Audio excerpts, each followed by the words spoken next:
بالفعل دقت طبول الحرب الكروية. يترقب عشاق الساحرة المستديرة في افريقيا صراعا ملحميا بين عملاق القارة النادي الاهلي المصري ونادي الترجي الرياضي التونسي في نهائي دوري ابطال افريقيا. يشعل الاهلي حامل لقب دوري ابطال افريقيا 11 مرة نيران الحماس في قلوب جماهيره، ساعيا وراء تحقيق لقب تاريخي جديد يعزز به تاريخه كمالك للقارة، بينما يقف الترجي حامل لقب البطولة 4 مرات شامخا بعزيمة لا تقهر، متحفزا لاستعادة مجده الغابر واثبات قدرته على السيطرة على عرش افريقيا. تعد هذه المباراة بمثابة قمة كروية تجمع بين اثنين من اقوى واعرق الاندية في افريقيا، حيث يتميز كل منهما بسجله الحافل ونجومه المتألقين. ولا شك أن هذه المباراة بمثابة مهرجان كروي حافل بالإثارة والتشويق، حيث سيبذل اللاعبين مجهود جبار من أجل إسعاد جماهيرهم والفوز بالبطولة وتحقيق النصر المنشود. فمن سيتوج ملكا لأفريقيا؟ هل هو الأهلي المتمرس أم الترجي الطموح؟ ده بقى اللي احنا هنجاوب عليه في الحلقة دي.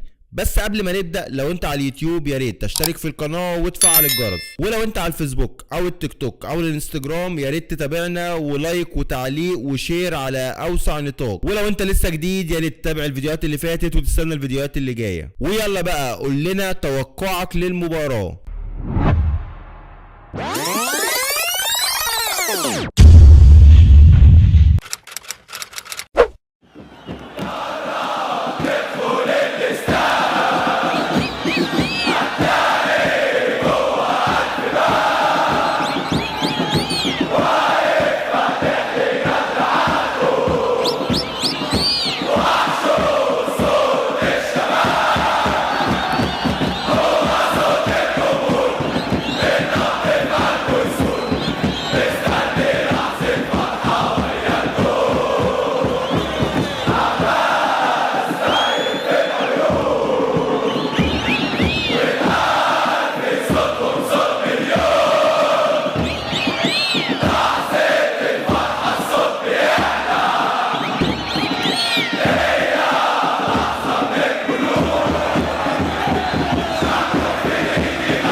قبل مواجهة الذهاب لنهائي دوري ابطال افريقيا بين النادي الاهلي حامل اللقب ونادي الترجي الرياضي التونسي يوم السبت على ملعب رادس او حمادي العقربي بمسماه الجديد، الملعب اللي وش حلو جدا على الاهلي وليه فيه ذكريات لا يمكن تتنسي. هنستعرض لكم النهارده كل حاجة عن اللقاء، ارقام واهداف واحصائيات واهم اللعيبة، يعني هنخليك داخل المباراة دي وانت فاهم كل تفصيلة صغيرة فيها. وعشان ما اطولش الفيديو يلا بينا نبدأ. في البداية كده لازم جمهور الاهلي والترجي يبقوا عارفين ان المباراة دي لا يمكن تكون سهلة، وان كل فريق بيدخل المباراة دي بحسابات تانية خالص. يعني معطيات الفريق قبل الماتش كنتيجة او اداء او اي حاجة من الحاجات دي قبل المباراة دي ما بتدلش على قوة فريق على الاخر، لان في النهاية اللي بيحسم المباراة دي ال90 دقيقة والملعب فقط. تعالوا بقى نستعرض مشوار الفريقين في البطولة دي. الاهلي بيدخل المباراة دي بمشوار كويس جدا جدا جدا، ممكن يكون من افضل البطولات اللي عملها النادي الاهلي في تاريخه. الاهلي ابتدى البطولة في دور ال 32 بالفوز على سان جورج 3-0، احرز الاهداف حسين الشحات هدفين واحمد عبد القادر الهدف الثالث. وفي لقاء العودة فاز 4-0، احرز الاهداف محمد مجدي قفشه هدفين ومحمود كهربا هدفين ليفوز بنتيجة اللقاءين 7-0. بعد كده يدخل دوري المجموعات ويحتل المركز الاول ب 12 نقطة من 3 فوز و3 تعادل وبدون اي هزيمة. ابتدى دوري المجموعات بالفوز على ميدياما 3-0،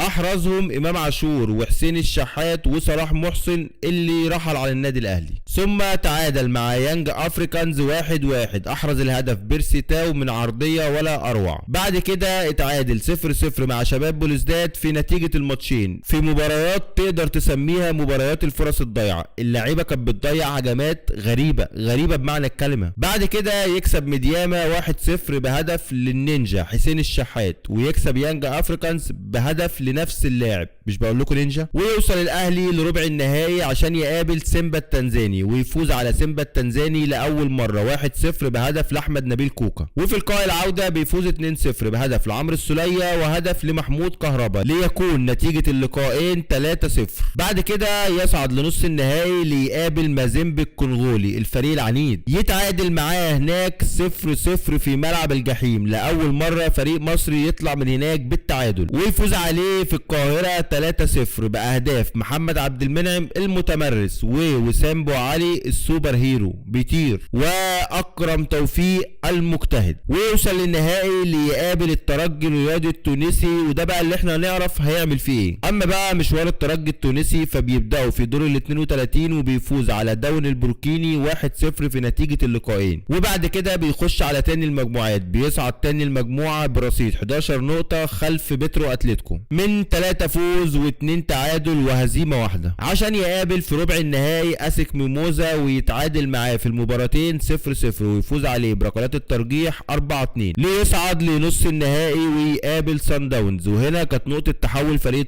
الترجي بيفوز على سان داونز ذهاب واياب 1-0 في مباراه بطلها امان الله مميش ليصعد للنهائي ليقابل الاهلي المصري. مشوار الترجي وارقامه بتقول ان في حاجه مهمه جدا جدا جدا، هسيبكم انتوا تكتشفوها وتقولوا لنا ايه هي في التعليقات. تعالوا بقى نتعرف على شويه ارقام واحصائيات مهمه جدا للفريقين قبل ما نعرف اهم اللعيبه في كل فريق. اولا النادي الاهلي ما دخلش في مرماه غير هدف واحد بس في 12 لقاء، وده رقم قوي جدا، والفضل يرجع فيه للحارس المتألق مصطفى شبير اللي حافظ على شباكه نظيفه في 7 مباريات متتاليه. اما الترجي دخل مرماه 3 اهداف بس عنده حارس جبار، حارس سوبر هيرو اسمه امان الله مميش. خليكوا فاكرين الاسم ده كويس لان الحارس ده هيكون من اقوى الحراس في افريقيا، ولو خرج بره هيبقى من اقوى الحراس في العالم. وعلى فكرة دي اصعب حاجة هتواجه الاهلي امام الترجي، حتى لو مش مصدق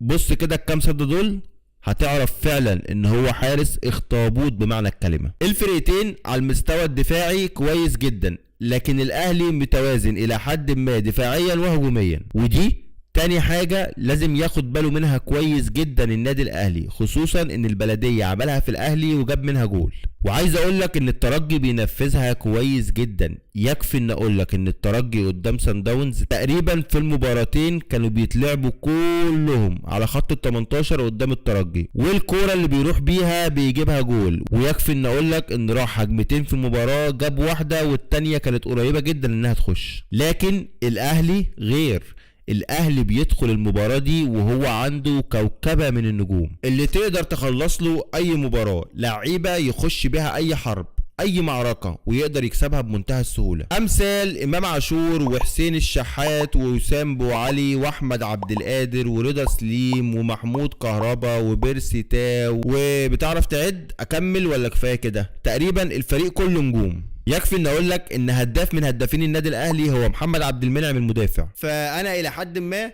متفائل بالنجوم دي كلها. لكن عايز اقول لك معلومه وحشه جدا تخص النادي الاهلي وريال مدريد. لك ان تتخيل عزيزي المشجع الاهلاوي ان ريال مدريد في 2017 بطل لدوري ابطال اوروبا، الاهلي بيخسر نهائي دوري ابطال افريقيا في نفس السنه من الترجي. في 2018 ريال مدريد بطل لنهائي دوري ابطال اوروبا، الاهلي بيخسر نهائي دوري ابطال افريقيا امام الوداد في نفس السنه. 2020 ريال مدريد بطل لدوري ابطال اوروبا، النادي الاهلي بيخسر برضه في نفس السنه من الوداد في نهائي دوري ابطال افريقيا. 2024 ريال مدريد في النهائي والاهلي في النهائي، وده بقى لسه هنشوف هيحصل فيه ايه، لكن دي مفارقه كرويه مش اكتر، وان شاء الله النادي الاهلي يتخلص منها ويتخلص من عقدة ريال مدريد. تعالوا بقى نتعرف على اخر 5 لقاءات لكل فريق وايه اللي حصل فيهم. فنبدأ بالترجي. الترجي في اخر 5 لقاءات فاز 2 في افريقيا على سان داونز وخسر مباراتين وتعادل واحدة في الدوري. اما الاهلي ففي افريقيا تعادل مباراة وكسب مباراة وكسب 3 في الدوري، والاهلي في اخر اللقاءات مقدم اداء ولا اروع. فتقدر تقول كده ان الاهلي اكتر استقرار ونتيجة واداء من الترجي، ودي نقطة في صالح النادي الاهلي. اما عن اخر 10 لقاءات بين الاهلي والترجي ففيها اكتساح للنادي الاهلي، فوز للنادي الاهلي في 7 لقاءات وتعادل مباراتين وهزيمة واحدة بس، وده ان دل فبيدل على اكتساح النادي الاهلي في المواجهات المباشرة. لكن عايز اكد لك ان النهائي ده غير وحساباته غير. اما بقى عن اللعيبة اللي ممكن تعمل فارق لكل فريقين ففي النادي الاهلي على رأسهم بلينجهام مصر وافريقيا